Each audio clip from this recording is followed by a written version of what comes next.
Assalamualaikum warahmatullahi wabarakatuh. Perkenalkan, nama saya Anila Sari. Saya adalah mahasiswa Universitas Cyber Asia, program studi komunikasi. Di sini saya akan mempresentasikan hasil dari tugas 8 bahasa Indonesia yang telah diberikan oleh Pak Aditya. Di sini saya akan mempresentasikan tentang menyusun tinjauan pustaka. Baik, sebelum mulai presentasinya, saya akan menjabarkan terlebih dahulu tentang fungsi dari tinjauan pustaka. Menurut saya, tinjauan pustaka itu adalah semua yang bersifat umum kemudian dikerucutkan menjadi sebuah tinjauan. Berbeda dengan seperti kajian. Kalau kita kajian pustaka itu kan seperti dikaji kembali, dikaji ulang dari pembahasan-pembahasan yang menurut kita itu perlu dikaji itu apa. Nah, bedanya dengan ini tinjauan pustaka. Jadi yang sebelumnya sudah dijabarkan menurut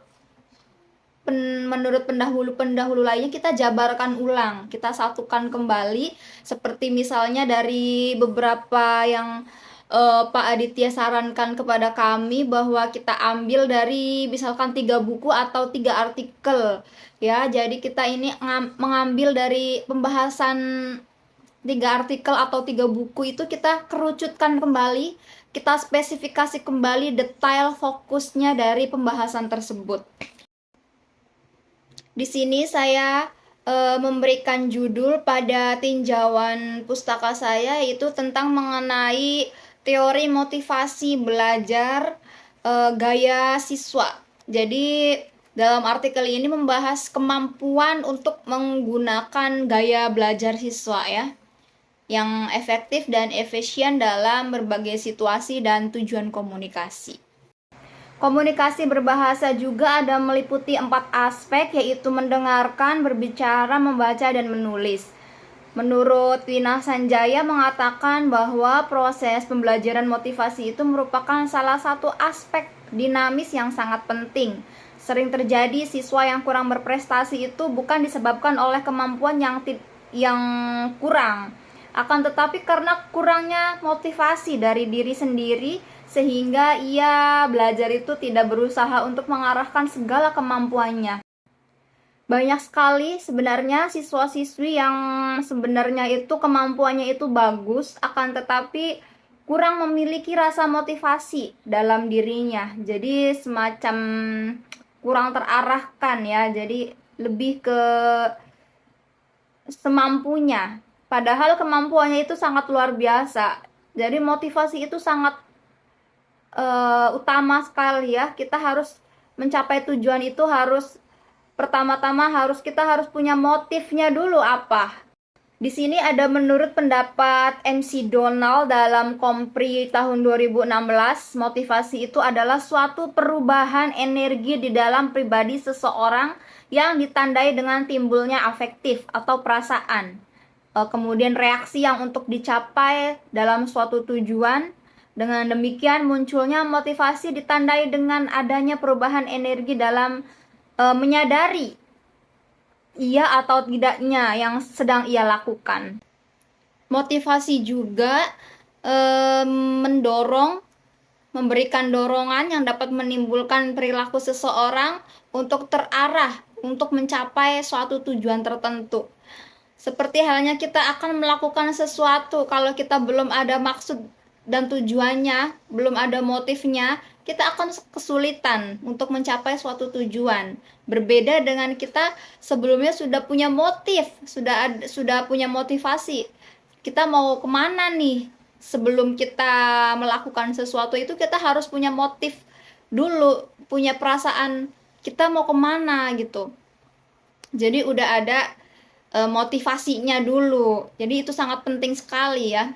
Sebagaimana yang diungkapkan oleh Arden pada tahun 1957, bahwa kuat lemahnya atau semangat tidaknya usaha yang dilakukan seseorang itu untuk mencapai suatu tujuan itu akan ditentukan oleh kuat lemahnya motif yang dimiliki oleh orang tersebut. Baik, adapun ciri-ciri yang telah saya kerucutkan dalam artikel ini memiliki beberapa ciri-ciri yang membahas tentang motivasi dalam belajar, yaitu yang pertama adanya hasrat dan keinginan untuk berhasil. Itu sebagian dari motivasi dalam diri ya. Kita mempunyai keinginan supaya berhasil. Kemudian adanya dorongan dan kebutuhan dalam belajar. Jadi kita terdorong hati kita bahwa sebuah pembelajaran itu sangat perlu dalam menggapai suatu pengetahuan, ilmu. Kita itu udah termotivasi bahwa kita itu harus memiliki ilmu yang lebih luas lagi, wawasan yang lebih luas lagi. Kemudian adanya harapan dan cita-cita di masa depan. Kita itu sudah tahu masa depan kita akan bagaimana, masa depan nanti rencananya mau bagaimana, akan dikemanakan, akan tujuannya kemana. Kita itu memiliki harapan ya, memiliki keinginan cita-cita yang akan datang. Kemudian adanya penghargaan dalam belajar. Jadi setelah kita sudah bersusah payah belajar, kemudian ada yang memberikan kita sebuah penghargaan, kan kita semakin termotivasi kan, berarti semakin semangat untuk melakukan pembelajaran di hari berikutnya, di kemudian hari gitu. Kemudian adanya keinginan yang menarik dalam belajar, jadi adanya ketertarikan, kita memiliki ketertarikan mengenai pelajaran tersebut misalkan, itu juga sudah termasuknya motivasi ya. Kemudian adanya lingkungan belajar yang kondusif, jadi semakin kita nyaman dalam belajar, semakin kita tidak tertekan, jadi semakin kita menikmati pembelajaran dalam suatu kelas ataupun diskusi ataupun apa yang kondusif, itu akan memberikan perasaan yang nyaman, sehingga kita itu merasa bahwa lingkungan belajar yang kondusif itu juga sangat mendorong, sangat mendukung, memotivasi kita dalam meraih sesuatu. Ya mungkin seperti itu. Baiklah, saya akan menyimpulkan dari artikel yang telah saya kumpulkan ini bahwa sebuah motivasi itu dapat diartikan juga sebagai penggerak untuk melakukan sesuatu di dalam subjek, untuk melakukan aktivitas tertentu demi mencapai suatu tujuan.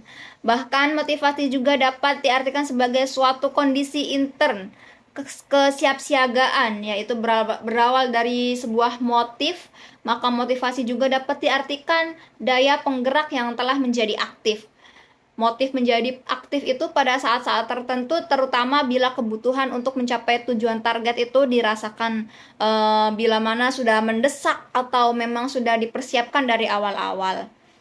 Mungkin sekian dulu pembahasan dari artikel yang telah saya kumpulkan.